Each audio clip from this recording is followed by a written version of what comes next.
सरस्वती शिक्षा समिति पाली द्वारा संचालित ऑनलाइन क्लासों में सभी का पुनः स्वागत। कक्षा 9वीं, विषय सामाजिक विज्ञान, अर्थशास्त्र से संबंधित अध्याय 1, पालमपुर की कहानी, भाग 4। पूर्व के कालांशों में हमने इस अध्याय के बारे में अध्ययन किया। अब इस पाठ के कुछ बिंदु की ओर ध्यान देते हुए हम और आगे जानेंगे। पहली स्लाइड में अधिशेष कृषि उत्पादकों की बिक्री, इस शब्द से क्या तात्पर्य है, स्लाइड में पढ़ेंगे। किसानों ने कृषि में भूमि, पूंजी व श्रम तीनों कारकों से खेतों में उत्पादन बढ़ाया, जिसके परिणाम स्वरूप किसानों के पास फसल अधिक उत्पन्न होने लगी। अपने परिवार की आजीविका चलाने जितना अनाज लेकर बाकी शेष अनाज या कृषि का उत्पाद वह बाजारों में बेचने लगे। कृषि में जो उत्पादन होता है बैलगाड़ियों व ट्रकों के माध्यम से बाजारों में बिकने आता है। बाजार में बड़े व्यापारी उसको खरीदते हैं, वही अनाज छोटे दुकानदार खरीदते हैं। इस प्रकार अधिशेषों की बिक्री होती है। जिन किसानों को ज़्यादा खेतों में उत्पादन हुआ उन्हें मुनाफा ज़्यादा मिला, परिणाम स्वरूप बचत भी ज़्यादा हुई। बचत से विभिन्न कार्य प्रारंभ हुए और खरीदे जाने लगे, जिसमें दुकान खोलने, छोटे वाहन, ट्रक, टेम्पो, टैक्सी खरीदने इत्यादि पर जोर दिया जाने लगा। आइए आगे की स्लाइड में जानेंगे गैर कृषि क्रियाएं क्या है। गैर कृषि से आशय है खेती के अलावा अन्य कार्य लेकिन मूल रूप से कृषि से ही जुड़े हो गैर कृषि क्रियाएं कहलाती है, जैसे डेयरी, दूध उत्पादन इत्यादि।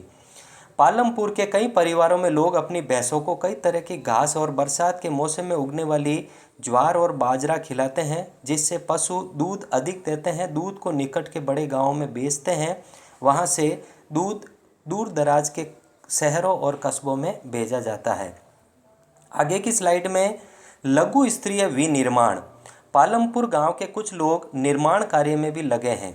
शहरों और कस्बों में बड़ी फैक्ट्रियों में होने वाली विनिर्माण के विपरीत पालमपुर में विनिर्माण में बहुत सरल उत्पादन विधियों का प्रयोग होता है। उन्हें छोटे पैमानों पर ही किया जाता है। निर्माण कार्य पारिवारिक श्रम की सहायता से अधिकतर घरों या खेतों में किया जाता है।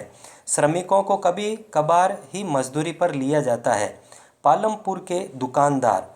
पालमपुर के में कुछ लोग दुकानदार भी हैं जो शहरों से थोक बाजारों से कई प्रकार की वस्तुएं खरीदते हैं और उन्हें गांव में लाकर बेचते हैं, जिसमें गेहूं, चाय, तेल, बिस्किट, साबुन, बैटरी, मोमबत्ती, कापियां, पेन, पेंसिल, कपड़े सब कुछ रखते हैं।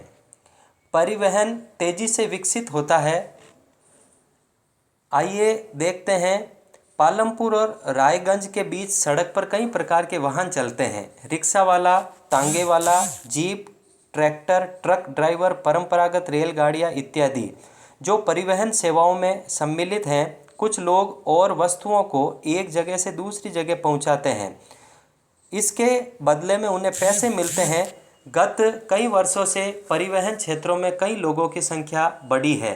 परिवहन सेवा से आशय है वस्तुओं व व्यक्तियों को एक स्थान से दूसरे स्थान पर भेजने के साधन। आइए आज के लिए इतना काफ़ी है। कुछ अभ्यास के प्रश्न हैं, अपनी कॉपियों में करेंगे। वस्तु विनिमय से क्या आशय है। दूसरा प्रश्न गैर कृषि क्रियाएं क्या है, उदाहरण सहित समझाइए। तीसरा प्रश्न डेयरी से क्या आशय है। चौथा प्रश्न उत्पादन का अधिक अधिशेषों से किसानों पर क्या प्रभाव पड़ता है। और पांचवा प्रश्न है थोक बाजारों से क्या आशय है। ठीक से करेंगे। बहुत बहुत धन्यवाद।